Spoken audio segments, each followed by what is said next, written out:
Assalamualaikum warahmatullahi wabarakatuh. Di sini kami dari kelompok 6 yang beranggotakan saya sendiri Lesanul Afiyati dan teman saya Zahra Tunisa akan menjelaskan materi mengenai isi kandungan surat Al-Kafirun, isi kandungan surat Al-Lahab dan isi kandungan surat An-Nasr. Nah, di sini yang pertama yaitu saya akan menjelaskan isi kandungan surat Al-Kafirun.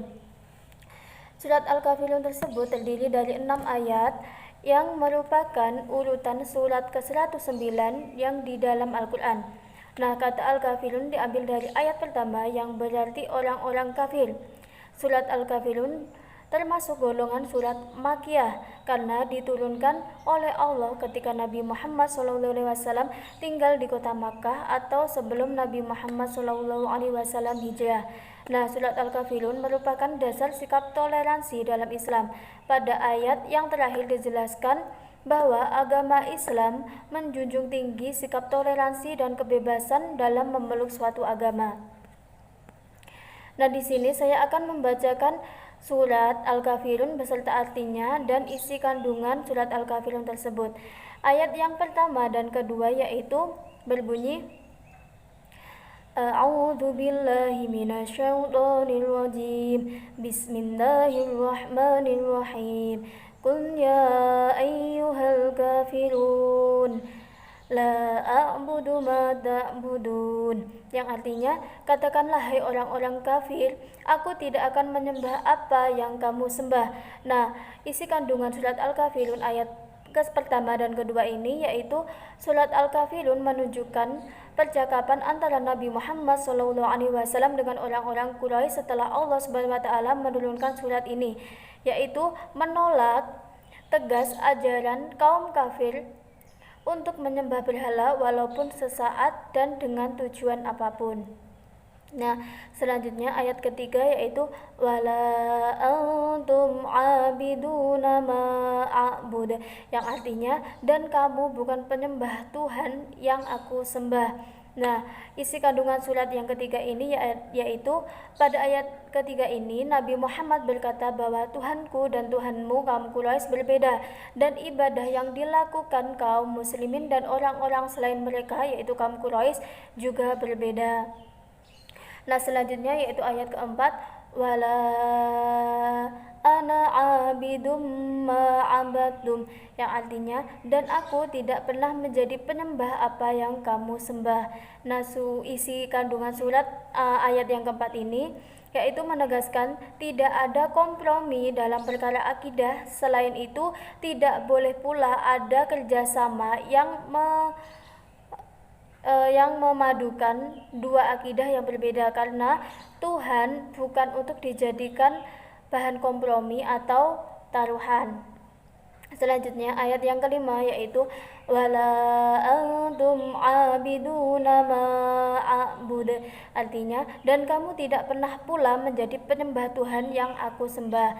Nah, ayat kelima ini memiliki isi kandungan yang menegaskan bahwa Rasulullah tidak akan menyembah apapun selain Allah Subhanahu wa taala sampai kapanpun, walaupun diiming-imingi harta berlimpah sekalipun. Tidak akan ada yang bisa menandingi Allah Subhanahu wa taala atau karunia yang Ia berikan. Nah, untuk ayat yang terakhir yaitu walakum dinukum waliyadin, yang artinya untukmulah agamamu dan untukkulah agamaku. Nah, isi kandungan ayat yang terakhir ini yaitu mengajarkan toleransi untuk tidak memaksa orang lain dalam akidah dan beribadah. Agama adalah sebagaimana pilihannya dan semua orang akan mendapatkan balasan sesuai pilihan yang diambil. Untukmu agamamu dan untukku pula agamaku. Sikap toleransi yang harus ditumbuhkan sesuai dengan kandungan surat Al-Kafirun yaitu yang pertama, saling menghargai antar pemeluk agama dalam melaksanakan ibadah sesuai dengan keyakinan masing-masing. Yang kedua, saling menghargai dan menghormati perbedaan yang ada di tengah-tengah masyarakat. Yang ketiga, saling menghargai dan tidak memaksakan keyakinan kepada orang lain yang berbeda agama. Yang keempat, saling berbagi dan tolong-menolong dalam kegiatan sosial antar pemeluk agama. Yang kelima, saling menghargai dan setia kawan tanpa membedakan agama, suku, dan ras. Yang keenam, menumbuhkan semangat gotong royong. Dan yang terakhir yaitu istiqomah dalam ibadah dan agama masing-masing. Selanjutnya yaitu isi kandungan surat Al-Lahab. Nah, surat Al-Lahab adalah surat ke-111, terdiri dari 5 ayat dan tergolong surat Makkiyah. Nama Al-Lahab diambil dari ayat ketiga yang berarti gejolak api. Surat Al-Lahab turun sesudah surat An-Nasr. Dinamakan Al-Lahab karena di dalamnya menceritakan tentang penentangan Abu Lahab dan istrinya terhadap dakwah Nabi Muhammad SAW dan balasan yang akan diterimanya. Nah, saya akan membacakan surat Al-Lahab beserta artinya.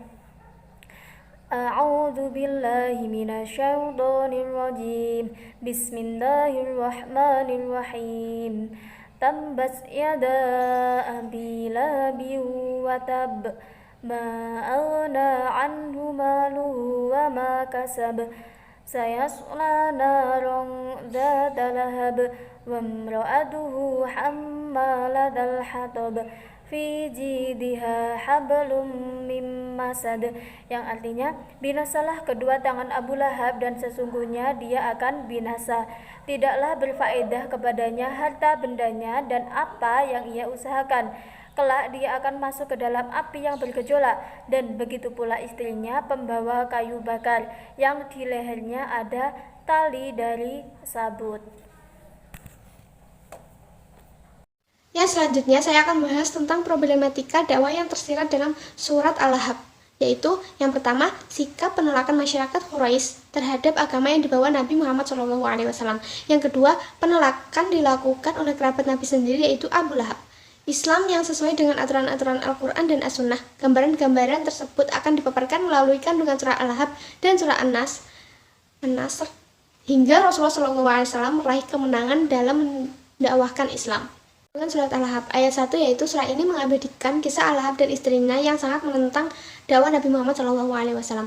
Abu Lahab adalah seorang paman Nabi yang memiliki nama asli Abdul Uzza bin Abdul Muthalib yang cukup kaya di kalangan kaum Quraisy. Istrinya bernama Alwa bin Harb atau lebih populer dipanggil Ummu Jamil. Kedua, Abu Lahab pernah mengatakan, jika yang dikatakan oleh anak saudaraku itu benar, maka akan kutebus diriku di hari kiamat nanti dengan istri dan anakku. Maka turunlah ayat kedua yang artinya, tidaklah berguna bagi hartanya dan yang ia usahakan atau anak-anaknya. Ayat yang ketiga, ungkapan Abu Lahab dapat berarti pula orang yang menciptakan barang-barang yang mengeluarkan api serta menyala, atau orang yang dirinya termakan nyala api. Ayat keempat dan kelima menjelaskan tentang vonis hukuman Al-Lahab yang sudah ditentukan oleh Allah dalam Al-Quran, yaitu kelak ia akan masuk ke dalam bara api yang sangat bergejolak. Hukuman yang demikian juga dialami oleh istrinya yang mendapat julukan pembawa kayu bakar yang di lehernya terdapat tali sabut. Akan membahas tentang isi kandungan surat An-Nasr. Setiap surat dalam Al-Quran yang diturunkan memiliki latar belakang atau alasan mengapa surat tersebut diturunkan. Hal ini biasa dikenal dengan sebutan asbabun nuzul. Asbabun nuzul artinya sebab-sebab diturunkannya surah. Sebagaimana surat lainnya, surat An-Nasr juga memiliki asbabun nuzul. An-Nasr tergolong surat Madaniyah sesudah hijrah, terdiri dari 3 ayat, merupakan surat ke-110 diturunkan setelah surat At-Taubah. An-Nasr artinya pertolongan. Nama An-Nasr diambil dari ayat pertama surah An-Nasr. Surah An-Nasr turun berkaitan dengan peristiwa Fathul Mekah. Ketika Rasulullah SAW memasuki kota Mekah, pasukan Quraisy menyerang kaum muslimin. Lantas Nabi Muhammad SAW memerintahkan pasukan Khalid bin Walid untuk melucuti persenjataan orang-orang kafir Quraisy. Setelah itu, Nabi Muhammad SAW bukan menghukum atau membinasakan orang-orang kafir Quraisy, melainkan memaafkannya dan melepaskan mereka kembali. Melihat sikap Nabi Muhammad SAW, asbabun nuzul artinya sebab-sebab diturunkannya surah. Sebagaimana surat lainnya, surat An-Nasr juga memiliki asbabun nuzul. An-Nasr tergolong surat Madaniyah sesudah hijrah, terdiri dari 3 ayat, merupakan surat ke-110 diturunkan setelah surat At-Taubah. An-Nasr artinya pertolongan. Nama An-Nasr diambil dari ayat pertama surah An-Nasr. Surah An-Nasr turun berkaitan dengan peristiwa Fathul Mekah. Ketika Rasulullah SAW memasuki kota Mekah, pasukan Quraisy menyerang kaum muslimin. Lantas Nabi Muhammad SAW memerintahkan pasukan Khalid bin Walid untuk melucuti persenjataan orang-orang kafir Quraisy. Setelah itu, Nabi Muhammad SAW bukan menghukum atau membinasakan orang-orang kafir Quraisy, melainkan memaafkannya dan melepaskan mereka kembali.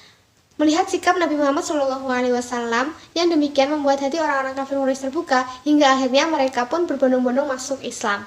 Mereka beriman kepada Allah Subhanahu wa Ta'ala dan meninggalkan kebiasaan lama mereka menyembah berhala. Dan pada saat itulah Allah menurunkan surat An-Nasr. Surat An-Nasr mengandung perintah untuk memuji syukur dengan bertasbih, mengingat keagungan Allah atas kemenangan yang telah diraih dan meminta ampunan atas segala kesalahan yang telah dilakukan. Dakwah dalam surat An-Nasr yang ditaklukkan di kota Mekah adalah yang pertama, kecemasan yang menimpa kaum muslimin karena kemenangan yang tidak kunjung tiba. Yang kedua, sikap permusuhan kaum ahli kitab khususnya kaum Yahudi Madinah. Yang ketiga, sikap permusuhan kaum kafir Quraisy sejak awal dakwah Islam. Yang keempat, dirusaknya perjanjian Hudaybiyah oleh orang-orang Quraisy. Yang kelima, perlawanan pasukan kafir yang dipimpin oleh Suhail bin Amr, Sofyan bin Umayyah, dan Ikrimah bin Abu Jahal terhadap pasukan Khalid bin Walid. Kandungan surat An-Nasr diantaranya yaitu ayat pertama merupakan informasi datangnya kemenangan yang akan diraih oleh kaum muslimin. Kemenangan yang dimaksud adalah ditaklukkannya kota Mekah. Kedua, menjelaskan tentang dampak ditaklukkannya kota pembebasan kota Mekah memberi pengaruh yang besar dalam kehidupan agama dan politik. Pengaruh tersebut antara lain banyaknya orang yang masuk Islam secara berbondong-bondong dan bernaung di bawah ajaran Nabi Muhammad SAW. Ayat yang terakhir ini menjelaskan jika kemenangan sudah nyata, sucikanlah dan agungkanlah Tuhanmu, sebab Tuhan tidak akan sekali-kali melalaikan kebenaran dan memenangkan kebatilan. Ayat 3 ditutup dengan perintah memohon ampun dan bertaubat kepada Allah Subhanahu wa Ta'ala. Karena sebelum kemenangan diraih sempat terjadi goncangan-goncangan hati. Penyebabnya adalah terlambatnya realisasi janji pertolongan Allah Subhanahu wa Ta'ala. Karena itu patutlah dilakukan istighfar dari kekurangan di dalam memuji Allah dan mensyukurinya.